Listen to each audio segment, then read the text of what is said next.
Chapter 42. A fitting speech. The number of invited guests was great, and therefore could not be accommodated at one large table. Therefore Lamech came to Enoch and asked him, "Listen, beloved and sublime brother, and only high priest of the Lord. More than half of the invited guests have, as you can see, no seat at the combined tables. If we now have to separate them by preparing a second table, will they not feel lower rated if they necessarily cannot be seated at the same table at which we will be sitting, and where you actually already have chosen to sit?" And Enoch smiled at Lamech and then said to him, "Behold, dear brother, necessity is no reduction. But in order to do things with the least possible differences, let also this second table be prepared in this large hall, which has sufficient space for at least 10,000 people, and it will make no difference at which table we will be sitting. Therefore let it happen, and it will be completely right."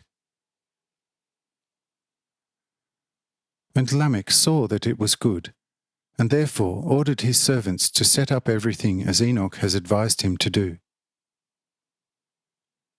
And the rest of the guests were all seated at this second table, and were thus exalted that such great grace has befallen them to be seated at the table in the throne room next to the sublime high guests and great friends of God.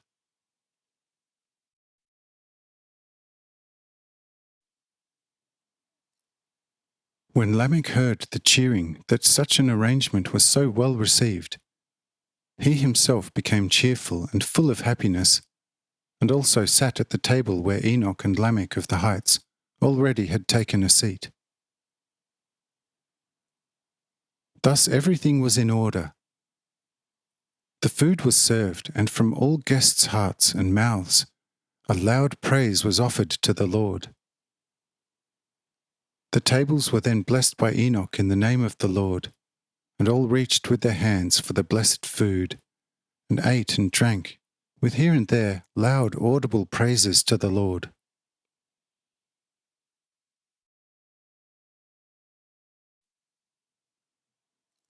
After all was saturated, one of the invited guests at the second table got up and directed the following words to his table companions: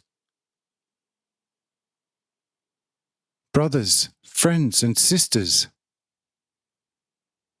what man could, with the greatest passion and flame of his heart, dare to say that he could thank God, the Almighty Lord of heaven and earth, sufficiently in all eternity for such indescribably great mercy that he has bestowed upon us, by converting the previously so hard King Lamech into such a wonderful brother and exceedingly great friend of the people?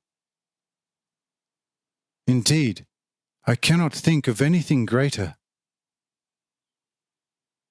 For the Almighty Lord, it is indeed easy to create 1,000 worlds, but to transform a free human spirit without judgment, as Lamech has been transformed, and through him all his followers, is indeed more than to create suns and earths and moons in a moment by the Almighty, divine will. For during the creation of things, it certainly depends only on the will of God, and what God wants will be there.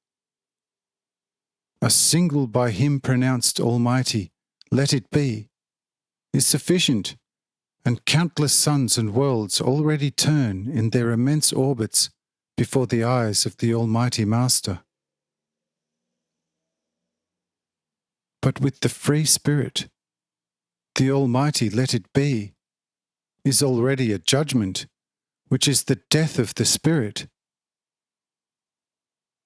And instead of almightiness, great love, compassion, patience, gentleness, and the limitless, wisest guidance of God must take its place and must lead, guide, and teach the spirit of man as a second God, so that he then, through self-knowledge, becomes what he is destined to become, according to the divine order.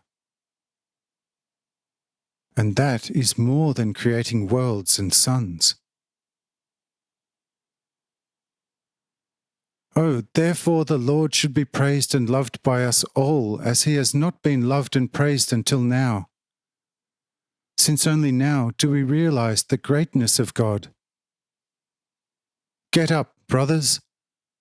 Let us praise and laud the Lord, for he bestowed such great grace upon us. All the guests in the hall were taken aback by this speech, and everybody was seized by the power of these words.